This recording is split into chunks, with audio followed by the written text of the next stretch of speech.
Allez, bonjour à tous. Alors, ça fait un moment que j'ai pas fait de correction de CRPE ni de brevet d'ailleurs, mais comme j'ai eu quelques demandes pour savoir si j'allais en refaire quelques-unes et j'ai dit que j'en referais, donc je me décide enfin à en refaire. Et j'ai décidé donc de faire cette fois-ci la correction du CRPE 2017 groupement 1. Je vais pas commencer par la partie 1 parce que j'ai pas encore trop le temps de la corriger. Donc on va commencer directement par la partie 2 et on va faire l'exercice 1 cette fois-ci. Donc encore une fois, ça sert à rien de regarder la correction directement, faites l'examen, il sera dans la description de la vidéo, et une fois que vous avez essayé de le faire, à ce moment-là, regardez la correction. Donc nous, comme d'hab, qu'est-ce qu'on va commencer par faire? C'est faire une petite analyse du sujet pour voir un petit peu de quoi, l'exercice en tout cas, pour savoir de quoi ça va parler.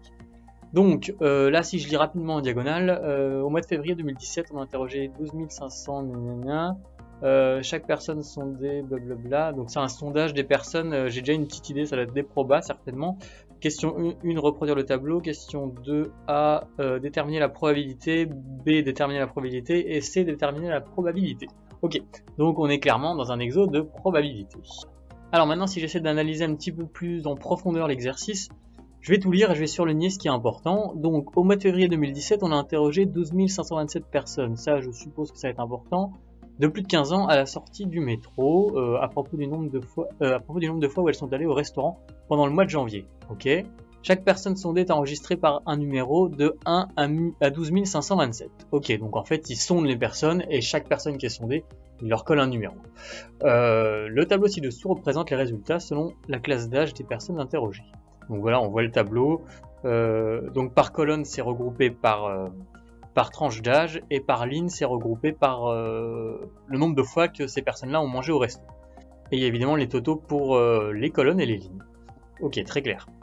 Première question, reproduire et compléter le tableau ci-dessus. Bon, moi ce que je vais faire, c'est que je vais pas m'embêter à recopier le tableau, je vais directement le compléter. Alors, comment je vais pouvoir compléter ce tableau-là? Alors ça, c'est pas très compliqué. Il n'y a même pas besoin de justifier quoi que ce soit, en fait, ça va vous sauter aux yeux. C'est pas ultra compliqué, on voit qu'il y a des totaux à chaque fois. Par exemple, les personnes qui n'ont pas du tout mangé au resto au mois de février 2017, là, il y en a 666. Et de plus de 60, on a le nombre, de 40 à 60 ans, on a le nombre, de 82 à 44, on a le nombre aussi.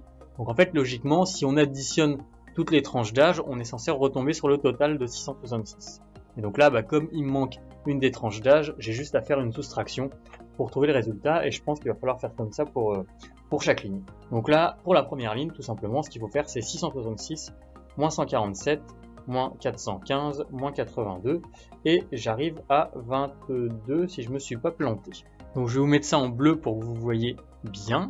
Ensuite, deuxième ligne. Alors la deuxième ligne, par contre, problématique, puisque il manque 2 cases. Donc ça, je vais la sauter pour l'instant, je vais pas la faire. Je vais m'occuper déjà des choses, je vais faire ce que je sais faire facilement.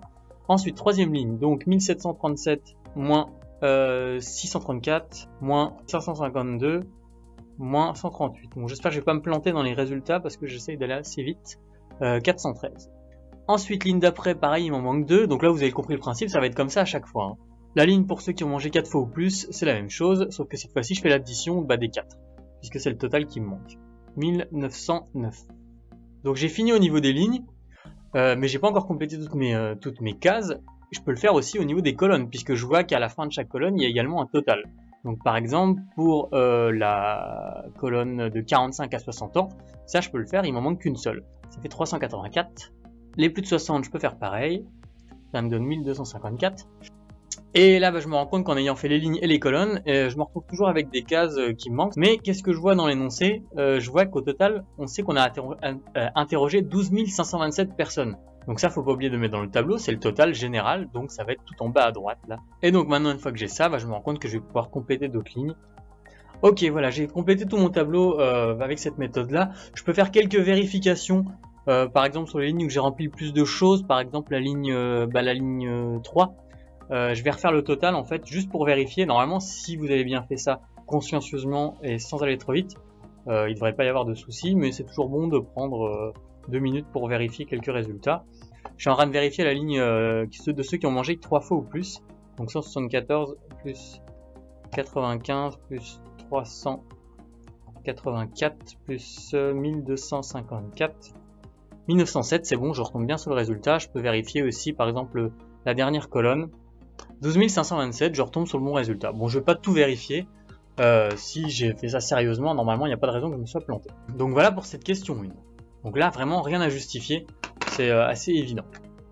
Ensuite je passe à la question numéro 2. Donc ça va être les questions de proba. On tire au hasard un des numéros correspondant aux personnes interrogées, en supposant que chacun a la même probabilité d'être choisi. Donc là je rappelle, ils ont fait un sondage sur 12 527 personnes, et en gros chaque sondé a un numéro. Enfin, c'est le sondé numéro 1, numéro 12 500, enfin ce genre de truc. Question 2A, du coup, déterminer la probabilité que ce numéro corresponde à une personne qui est allée exactement 2 fois au restaurant pendant le mois de janvier 2017.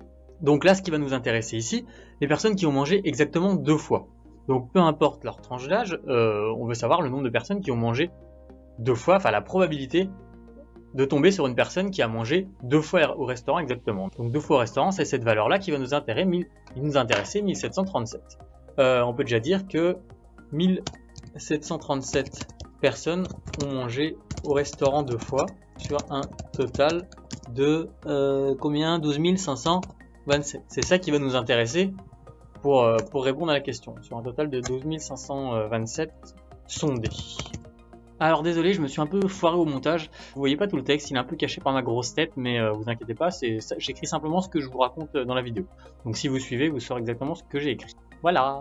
Donc la probabilité de tomber sur une personne qui a mangé 2 fois au restaurant est de simplement le nombre de personnes qui ont mangé 2 fois au restaurant sur la totalité des personnes sondées. Ça me donne un truc environ égal à 0,138, on va dire 0,14.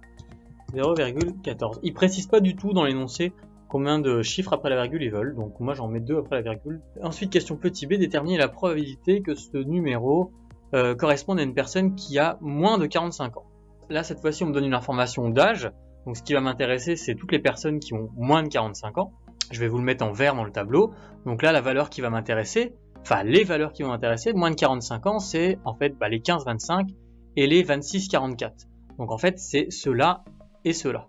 Donc là, il va falloir faire la somme des deux. C'est toute cette population-là, tous ces sondés-là qui ont moins de 45 ans.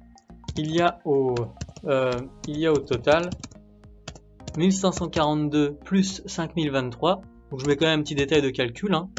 Ça nous fait 6565. Donc il y a au total 6565 personnes sondées qui ont moins de 45 ans. Sur un total, c'est toujours le même total, sur un total de 12 527. Donc là au niveau du calcul, c'est la même chose que tout à l'heure.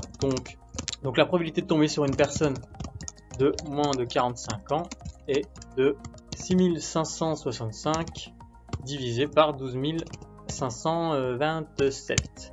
Et ça nous donne environ égal. N'oubliez pas de mettre le environ égal quand c'est pas exact. 0,52. Et enfin, petit c, déterminer la probabilité que ce numéro corresponde à une personne qui a plus de 60 ans et qui est allée au moins 3 fois au restaurant pendant le mois de janvier. Donc là, il y a 2 critères. Tout à l'heure, il y avait à chaque fois qu'un seul critère. C'est soit un critère d'âge, soit un critère de nombre de fois au restaurant. Cette fois-ci, on combine les deux. Donc il va falloir que je sélectionne dans mon tableau qu'est-ce qui correspond à ça. Donc là, je vais le faire en jaune.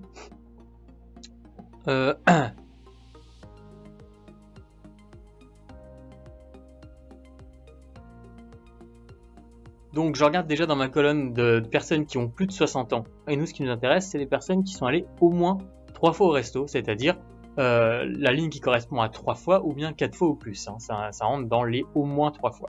Donc ce qui va nous intéresser, c'est ça et ça. Donc là, pareil que tout à l'heure, il va falloir faire la somme de tout ça. Alors, je vais mettre pareil, il y a au total 1254 plus 317 personnes sondées de plus de 60 ans et qui sont allées au restaurant 3 fois ou plus. Toujours sur un total de 12 527. La probabilité de tomber sur l'un d'eux, par contre j'ai oublié de mettre le résultat juste au-dessus, 1254 plus 317, ça nous fait 1571. Et donc là, je fais 1571 divisé par 12 527. Et ça nous fait 0,125, c'est-à-dire 0,13. Là, faites gaffe, cet exercice-là est pas compliqué. Donc les points où vous pouvez les perdre, c'est au niveau des arrondis par exemple. Là, quand on trouve 0,125 par exemple, et que j'arrondis à 2 chiffres après la virgule, bah je mets bien 0,13 et pas 0,12. Voilà, donc c'est les petits trucs cons, mais comme l'exercice n'est pas compliqué, bah en fait les correcteurs vont essayer de vous enlever des points dès qu'il y a une petite occasion de vous en enlever. Donc voilà pour cet exercice, il était vraiment pas compliqué, franchement celui-là je pense que c'est un exercice un peu donné, donc faites vraiment attention aux arrondis, en fait c'est là-dessus qu'on peut vous enlever des points. Mais sinon c'est pas un exercice de proba compliqué, il n'y avait pas de tableau à faire, il n'y avait pas d'arbre à faire, il n'y avait pas de multiplication de différentes probabilités, non c'était vraiment de l'exo facile, donc si vous le maîtrisez pas, recommencez-le, faut vraiment que ça vous le maîtrisiez très bien. Voilà, on va s'arrêter là pour aujourd'hui, je vous dis à la prochaine pour un prochain exo, salut!